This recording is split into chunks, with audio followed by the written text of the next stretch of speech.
Rekan-rekan sekalian, kembali berjumpa di channel ini, di mana channel ini berusaha memberikan Anda motivasi, inspirasi, dan juga ilmu pengetahuan supaya kita semua menjadi pribadi yang jauh lebih baik lagi. Nah, hari ini saya akan membahas mengenai hidup itu seperti lari maraton. Jadi kehidupan itu seperti lari maraton, di mana lari maraton itu jaraknya jauh ya, jaraknya jauh. Bukan pertandingan jarak pendek seperti sprint yang 100 meter, di mana kita mati-matian, habis-habisan, berusaha untuk meraih kemenangan yang ada di depan mata.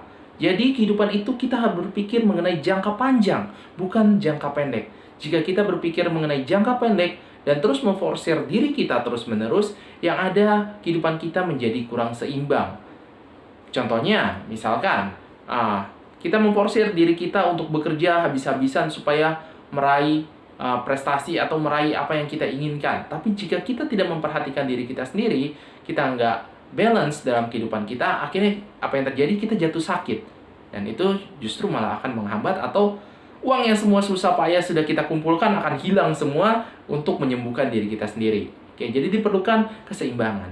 Nah, untuk melalui jangka panjang ini, ada 5 hal yang harus kita perhatikan. Apa saja itu? Yang pertama adalah visi. Visi atau tujuan. Jadi setiap orang pasti harus setiap manusia perlu memiliki tujuan di dalam kehidupannya. Nah, tujuan atau impian itu, tetapi itu bukan untuk dirinya sendiri, tetapi untuk orang-orang yang ada di sekelilingnya, untuk orang-orang yang dia cintai. Kenapa bukan untuk dirinya sendiri? Karena kalau kita berpikir hanya untuk diri kita sendiri, yang ada terjadi kita memuaskan ego kita dan mengorbankan orang-orang yang ada di sekeliling kita, atau mengorbankan diri kita sendiri.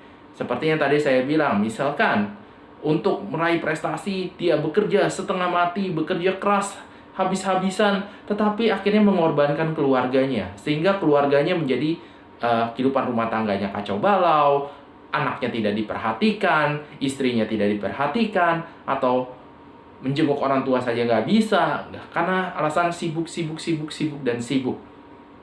Sehingga kehidupannya tidak balance, kehidupannya tidak seimbang. Atau dia habis-habisan dan waktu untuk dirinya sendiri nggak ada, nggak bisa merawat dirinya sendiri, kesehatan terbengkalai, akhirnya jatuh. Nah, jadi diperlukan keseimbangan. Jadi yang pertama adalah visi, tapi visinya bukan untuk diri sendiri, tetapi visi untuk orang-orang yang di sekelilingnya, untuk orang-orang yang dia cintai. Dan itu, visi yang untuk orang banyak itu, untuk orang yang dicintai itu memberikan motivasi jauh lebih besar dibandingkan visi untuk diri kita sendiri. Oke. Yang kedua adalah leadership. Jadi setiap orang adalah seorang pemimpin. Minimal untuk dirinya sendiri. Seorang pemimpin yang hebat bisa membawa visinya untuk menjadi kenyataan. Demikian pula dengan diri kita sendiri, kita wajib bisa untuk jangka panjang, kita harus bisa untuk mewujudkan impian kita untuk menjadi kenyataan. Nah, gimana caranya? Itu adalah dengan disiplin. Disiplin dari dalam diri sendiri, kita melakukan apa yang wajib dilakukan, meskipun hal itu nggak mengenakan. Namun, wajib dilakukan agar bisa mencapai goal yang sudah kita setting. Dan lalu, setelah itu, bagaimana caranya kita bisa bangkit dari diri kita sendiri saat kita jatuh, saat kita down, dan bisa memotivasi dirinya sendiri untuk bersemangat kembali untuk mencapai hal tersebut. Di mana dirinya harus kuat dalam menghadapi tekanan, dalam menghadapi rintangan, dan di situ diperlukan mental yang tangguh. Jadi, yang kedua adalah leadership atau mental dari dalam diri kita, mindset dalam diri kita, supaya kita bisa melalui berbagai rintangan, berbagai halangan ketika kita lagi berlari maraton tersebut. Ya namanya lari maraton kan kita nggak tahu ya. Kita di tengah jalan ada aja halangan, ada aja rintangan, ada aja hambatan-hambatan. Dan untuk itu diperlukan kekuatan dari dalam diri sendiri, atau mental dari dalam diri sendiri. Nah, itulah yang diperlukan namanya leadership. Dan leadership itu adalah diri Anda sendiri, karena setiap orang adalah pemimpin bagi dirinya sendiri. Dan yang ketiga adalah lingkungan yang positif. Jadi lingkungan yang positif ini akan mensupport diri Anda, membuat Anda termotivasi untuk maju ketika Anda sedang down, ketika Anda sedang lelah, lagi lesu.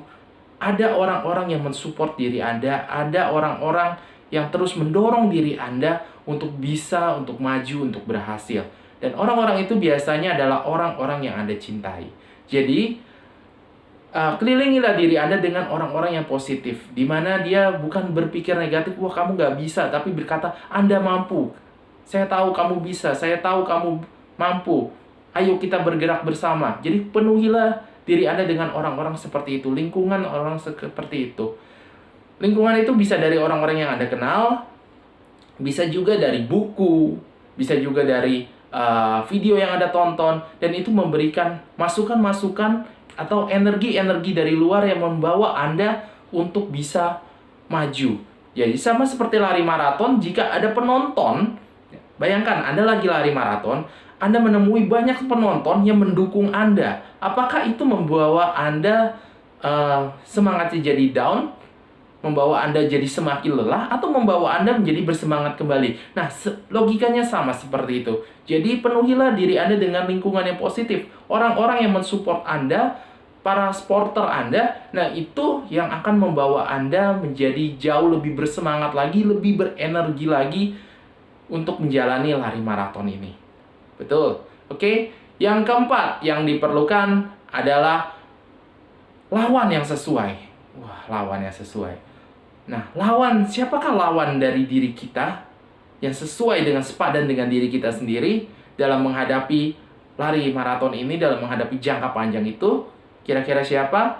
Apakah itu rival Anda? Ya, rival mungkin bisa memberikan Anda semangat atau motivasi untuk bisa bergerak maju. Namun, rival utama Anda bukan dari orang luar, tetapi diri Anda sendiri. Artinya, kita harus bisa meningkatkan diri kita sendiri supaya menjadi jauh lebih baik dibandingkan kemarin. Jika kemarin saya ada kelemahan ini, saya berusaha untuk mengatasi kelemahan-kelemahan tersebut. Saya jadi berusaha untuk memperbaiki diri sendiri agar bisa lebih maju lagi, untuk memperbaiki diri saya sendiri agar bisa lebih hebat lagi. Dan bagaimana juga dengan kelebihan-kelebihan saya akan terus mentempa itu semua, menjadikan itu menjadi kelebihan-kelebihan saya yang jauh lebih baik lagi, sehingga itu menjadi semakin menonjol dari diri saya. Nah, itulah yang membuat Anda menjadi yang hebat, menjadi orang yang hebat. Karena itu diperlukan lawan yang sesuai, dan lawan itu adalah diri Anda sendiri. Jadi Anda bertarung dengan diri Anda sendiri. Anda berusaha untuk memenangkan pertarungan dengan diri Anda sendiri. Anda hari ini lebih baik daripada hari Anda kemarin. Anda hari ini jauh lebih baik dibandingkan tahun lalu, bulan lalu, minggu lalu. Jadi masa lalu Anda hari ini jauh lebih baik. Nilai Anda jauh lebih tinggi dibandingkan kemarin-kemarinnya. Dan itu memberikan Anda motivasi untuk terus mengupgrade diri Anda dengan berbagai ilmu pengetahuan, dengan berbagai keahlian, dan berbagai hal-hal yang diperlukan agar bisa melewati jangka panjang ini. Dan yang terakhir adalah pola pikir yang fleksibel. Ya, namanya maraton, kita nggak pernah tahu apa yang terjadi di sana, tapi kita harus bisa berpikir fleksibel bagaimana caranya melewati halangan dan rintangan tersebut. Bukan dari berpikir kaku, tapi dari berbagai pengalaman kita, dari cara-cara orang lain, kita bisa memfleksibelkan diri kita supaya bisa melalui segala rintangan-rintangan dan halangan-halangan itu. Jadi namanya rintangan dan halangan pasti ada solusinya. Bukan itu datang untuk menghambat Anda, untuk membuat Anda menyerah di sana, tapi Anda harus berpikir solusinya. Dan untuk berpikir solusi, kita harus berpikir kreatif. Dan disitulah diperlukan kreativitas dari dalam diri kita. Jadi berpikir bukan hanya di kotak, kalau bisa berpikir di luar kotak. Kita berpikir lebih besar lagi. Kita berpikir dengan cara-cara yang kreatif untuk melewati semua halangan dan rintangan, semua hambatan-hambatan di dalam kehidupan itu kita. Jika kita bisa melakukan 5 hal ini kita perhatikan dengan baik, maka kita pasti bisa melewati kehidupan jangka panjang dengan sangat baik sekali. Nah, mari kawan-kawan semua, kita semua berjuang, kita semua bangkit, dan kita semua melalui perjalanan hidup jangka panjang ini dan memenangkan kehidupan ini dengan gemilang Sehingga saat kita melewati garis finish itu, saat kita meninggal, kita bisa tersenyum bahagia, tidak ada penyesalan lagi di dunia ini karena kita sudah berusaha sebaik-baiknya dan kita telah penuh dengan prestasi-prestasi yang telah kita raih, bukan demi diri kita sendiri tapi juga demi orang-orang yang ada di sekeliling kita, menjadikan kehidupan kita menjadi luar biasa sekali. Oke, terima kasih rekan-rekan semua. Sampai jumpa di video berikutnya. Salam dahsyat.